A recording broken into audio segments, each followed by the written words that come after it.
The Taiwan Strait at 1:22 a.m. runs dark in the way that contested waters run dark, not the comfortable darkness of open ocean away from sea lanes, but the layered darkness of proximity to multiple coasts, each carrying its own light pollution on the horizon, its own radar emissions, its own maritime traffic. The strait is 130 kilometers wide at the point USS Benfold is transiting, moving northward at 21 knots on the western side of the median line. She has been at general quarters for 31 minutes. The People's Liberation Army Navy has been running an unusual surface and air tempo for 18 hours, not aggressive, but dense, and dense in the Taiwan Strait in the early hours of the morning is its own kind of signal. The systems officer has been building the tactical picture from multiple data sources since 2200. At 1:19 a.m., the picture resolved into something actionable. A YJ-18 battery on the Fujian coast transitioned from search to active targeting mode, and the Benfold's Aegis went to full engagement posture. The YJ-18 launches at 1:19:47 a.m. The Benfold's SM-2 intercept is generated within 20 seconds of acquisition. The first SM-2 leaves the VLS at 1:20:12 a.m. The second SM-2 follows at 1:20:19 a.m., 7 seconds behind, assigned to the same target. The intercept geometry is clean. The YJ-18 is in its cruise phase. The engagement solution is within parameters, and the combat systems officer reports the intercept as high confidence. The first SM-2 detonates at 1:20:48 a.m., 22 miles from the Benfold. The intercept is structurally successful.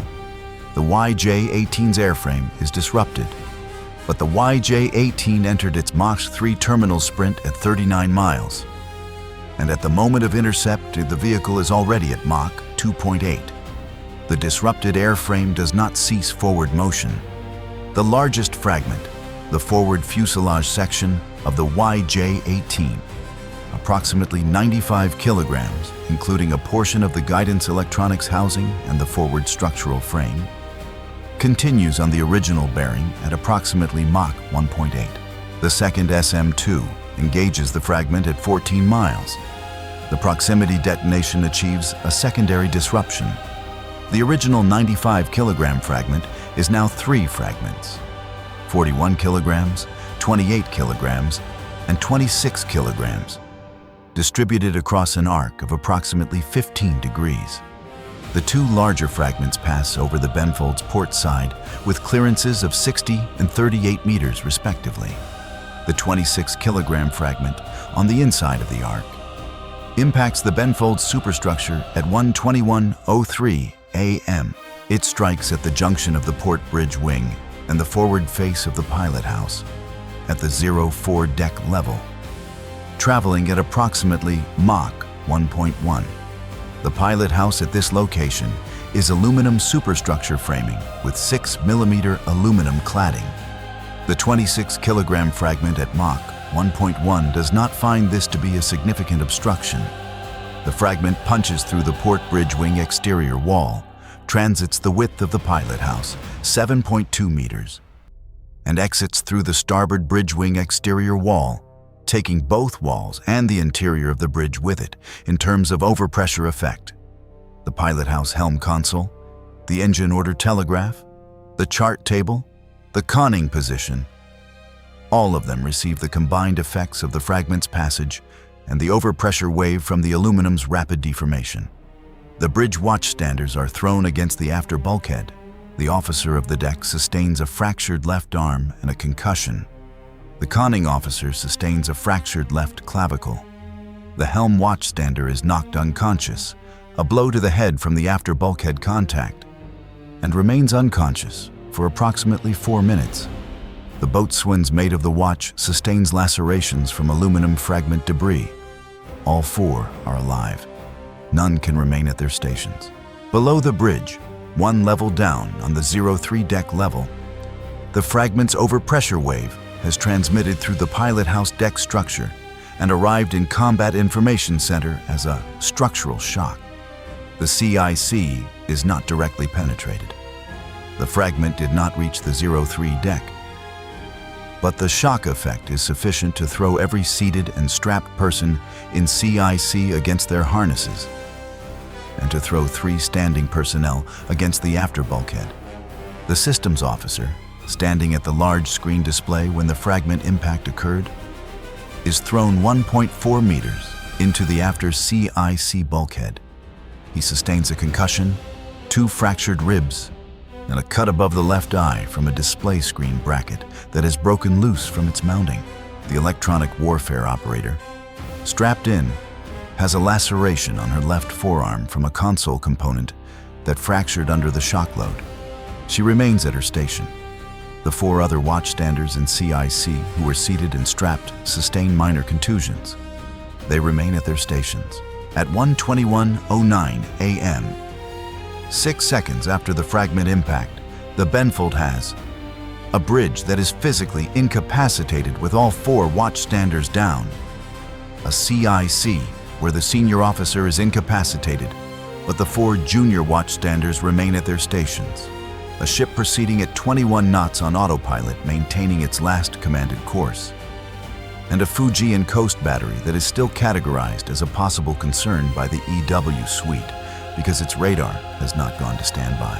The EW operator calls the 1MC at 1:21:14 a.m., 8 seconds after the impact.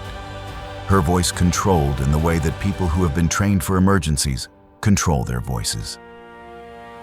All stations, EW, bridge has taken a direct hit. I have no communications with the officer of the deck. I have no status on bridge personnel. CIC is operational. The senior systems officer is incapacitated. Senior officer on watch in CIC, I am an E6 petty officer. Request any officer or senior enlisted respond to CIC immediately. This is not a drill. This is the moment the Benfold becomes a different kind of problem than any of its scenarios have addressed in training. The ship's physical systems are largely intact. The propulsion plant is running. The VLS has 18 remaining missiles. The SPY-1D is degraded on phase 2 from the shock effect, but still operational on 3 phases. The rudder is responding to autopilot. The ship can move, the ship can fight. What the ship does not have is anyone in its 2 command centers. The bridge for navigation and maneuvering, CIC for tactical operations, with the authority and the knowledge to command the whole picture. In DC Central, the chief engineer has been running the damage picture since the general quarters call at 12:51 a.m. He hears the EW operator's 1MC call at 1:21:14 a.m. and is moving before the call is finished. He is in DC Central, 3 decks below the bridge, 180 meters of passageways and ladders from where the Fragment struck. He reaches CIC at 1:22:01 a.m., 47 seconds after the 1MC call. The CIC door is open. The systems officer is on the deck against the after bulkhead. The medical officer and a corpsman are with him. The 4 watch station operators are at their consoles. The chief engineer has never commanded a ship in a tactical engagement. He is a department head in the engineering line. His qualification path, his experience, his professional expertise are in propulsion systems, damage control, power generation, ship survival. He is not designated as an officer capable of taking tactical command of a guided missile destroyer in a contested engagement. He does not, at 1:22:01 a.m., have any option other than to become one temporarily. He looks at the EW operator. What is the current tactical picture? She responds in the way the operators in a well-trained CIC respond to a direct question. Immediate, factual, organized. Fujian battery is in surveillance mode, not targeting. No inbound contacts. Last intercept completed at 1:21:03 a.m. No current active engagements. SPY-1D face 2 degraded. 3 faces operational. VLS has 18 missiles, all serviceable, ready. Ship is at 21 knots, autopilot holding last heading. Bridge personnel status unknown. The chief engineer processes this in approximately 4 seconds. The immediate tactical pressure is reduced. The Fujian battery has gone to surveillance mode, not a follow-up engagement posture. The immediate ship handling concern is that the Benfold is on autopilot at 21 knots in the Taiwan Strait, which is a high-traffic corridor where autopilot is not a safe long-term navigation mode. And the immediate personnel concern is that there are 4 injured people on the bridge who need medical attention. He picks up the 1MC. All hands, this is the chief engineer. I am in CIC. The bridge has been hit and bridge watchstanders are down. I am assuming temporary tactical coordination from CIC. Damage Control Central, report ship status. Medical, send a team to the bridge immediately. All department heads, report to your emergency stations and report to me via sound-powered phone. We are operational and not currently under engagement. Continue your stations. He then makes the call that will define the next 40 minutes. He does not try to do everything from CIC. He distributes the functions. He calls the Navigator, who is in her sea cabin. Navigator, I need you on the bridge. Bridge personnel are down and the ship is on autopilot at 21 knots in the strait. Take the con from the autopilot and navigate us to a safe speed and position. I will handle tactical coordination from CIC. Report to me by phone every 5 minutes. He calls the executive officer, who has been at his emergency station in the CIC ready room aft of CIC. XO.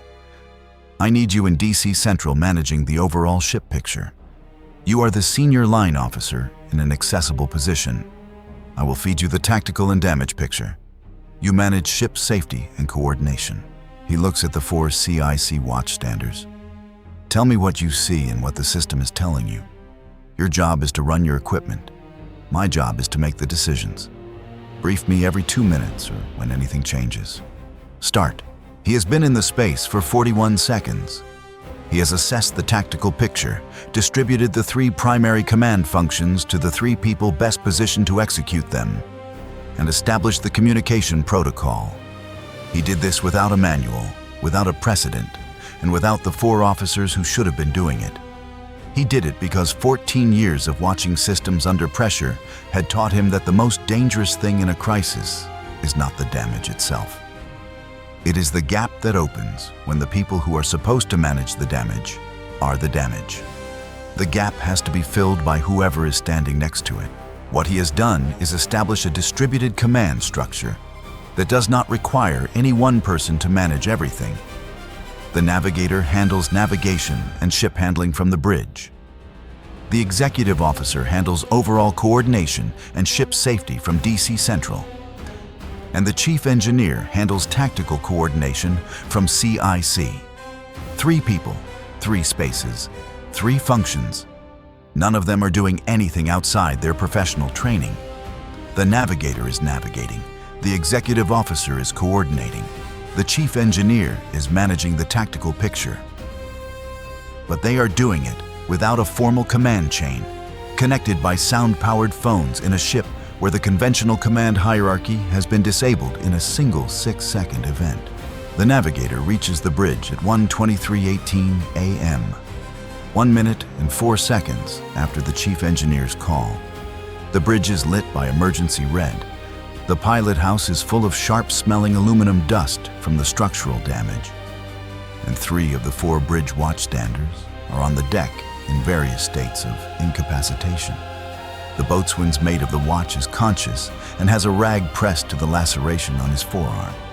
The helm watchstander is beginning to regain consciousness.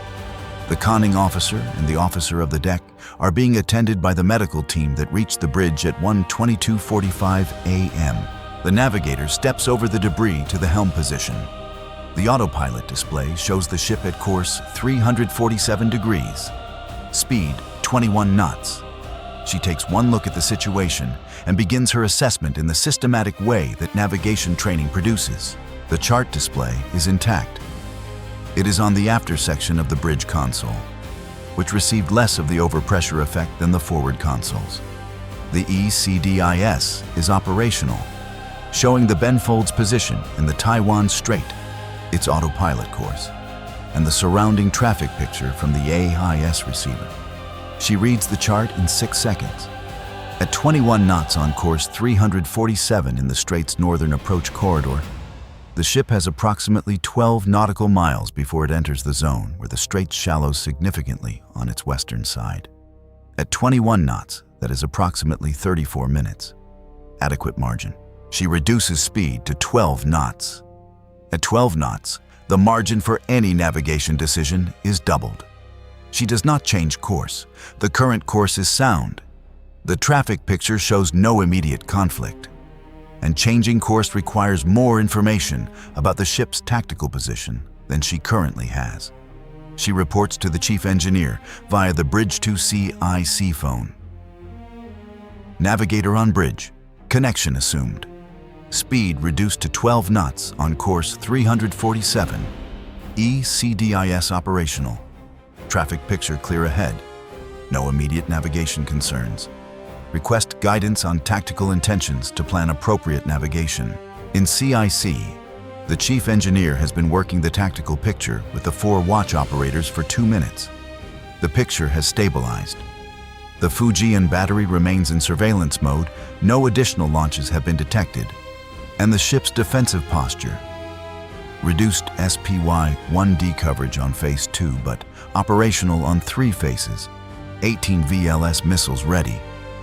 Is sufficient to respond if required. He has one situation that he does not have the authority to resolve independently, but that needs addressing immediately.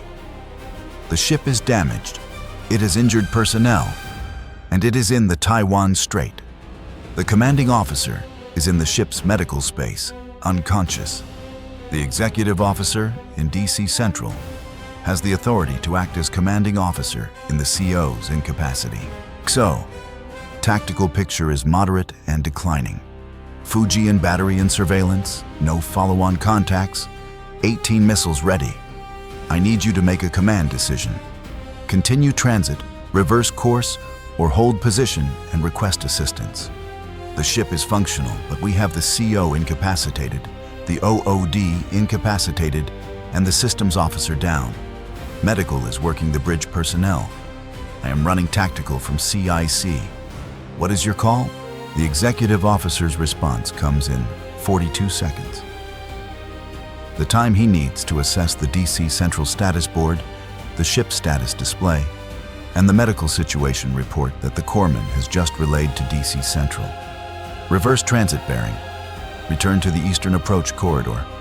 Reduce to 12 knots. Maintain defensive posture. Request escort coordination from battle group. Do not accept any further Strait transits until senior command is restored to bridge and CIC. The chief engineer acknowledges and relays the course change to the navigator. The navigator adjusts course to reverse the transit bearing. The Benfold begins her turn. At 1:34 a.m., the medical officer reports to DC Central. The officer of the deck has a concussion and a fractured forearm. Confined to medical. The conning officer has a fractured clavicle, also confined to medical. The helm watchstander has a concussion, disoriented, also confined to medical. The systems officer has a concussion and 2 fractured ribs, confined to medical. The boatswain's mate of the watch has lacerations, treated and released. He returns to the bridge at 1:37 a.m. and takes the helm position under the navigator's direction. At 1:41 a.m., the commanding officer regains consciousness in the medical space. He is assessed as having a concussion, coherent but not cleared for bridge command. He is briefed by the chief engineer via medical space phone. Ship at 12 knots on reverse transit bearing. Executive officer acting as commanding officer. Navigator on bridge. Tactical coordination from CIC. Fujian battery in surveillance mode. No current engagement pressure. Battle group coordination requested and acknowledged. The commanding officer asks one question. Is the ship safe? The chief engineer says, the ship is moving. The ship can fight if required. And we have adequate personnel to sustain operations for the next 4 hours on the current watch configuration. The commanding officer says, continue. Carry on. The extended command configuration runs for 3 hours and 17 minutes, from 1:22 a.m. until 4:39 a.m., when the Benfold is met by USS Halsey, 42 nautical miles east of the transit corridor. And a senior officer arrives by helicopter from the battle group carrier, assumes senior officer aboard status, and formally relieves the executive officer as acting commanding officer.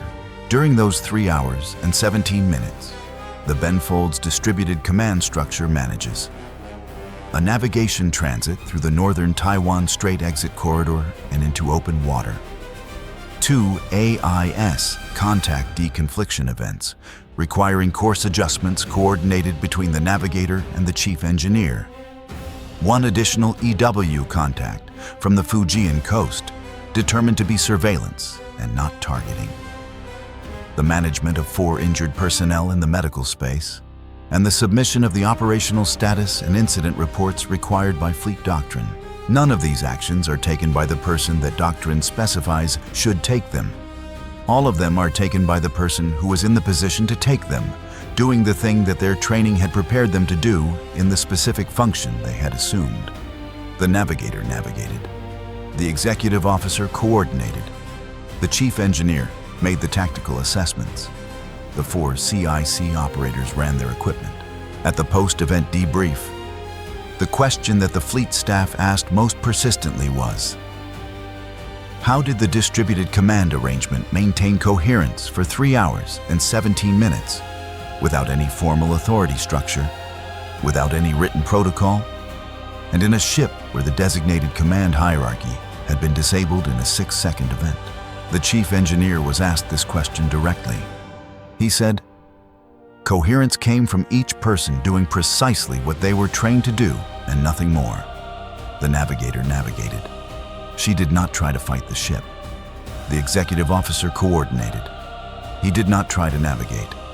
The 4 CIC operators ran their equipment with the same discipline they would have applied if the senior officer had been in the space. The system worked because the people in it understood the boundaries of their function and stayed within them.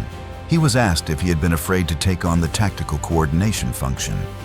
He said afraid is not the right word. He said he understood that someone had to stand in the gap and that he was the most senior officer in the right position at the right time. The job he did in CIC for 3 hours was not difficult in the technical sense. The tactical picture was manageable, the equipment was working, and the operators were professional. He said the difficult part was the 12 seconds between hearing the EW operator's call and deciding to walk to CIC rather than to the bridge. He said the bridge was where the command was supposed to be. He went to where the command needed to be. 1YJ-18 Fragment, 26 kilograms, transited the Benfold's pilot house at 1:21:03 a.m. at Mach 1.1. 4 bridge watchstanders incapacitated. Officer of the deck, conning officer, helm watchstander, boatswain's mate. Systems officer incapacitated in CIC from overpressure shock. No hull breach, no flooding, no fire. SPY-1D Phase 2, degraded from shock. VLS-18 missiles serviceable. Distributed command established at 1:22:01 a.m. Navigator on bridge, executive officer in DC Central as acting commanding officer. Chief engineer handling tactical coordination from CIC with 4 operators. Reverse transit ordered at 1:34 a.m. Battle group rendezvous at 4:39 a.m. Command formally restored to commanding officer at 6:22 a.m. Ship status operational. The incident report noted 1 paragraph that was later cited in the professional development curriculum for the surface warfare community. The ship functioned because its people understood their individual functions well enough to perform them without supervision, without authority delegation, and without the presence of the officers normally responsible for commanding those functions. The degraded command state was managed not by emergency improvisation, but by professional competence in individual functions, connected by a sound-powered phone network that had been installed in 1994 and has been the backup of last resort on every Arleigh Burke in service since. The phones worked. The people answered them. The ship came home,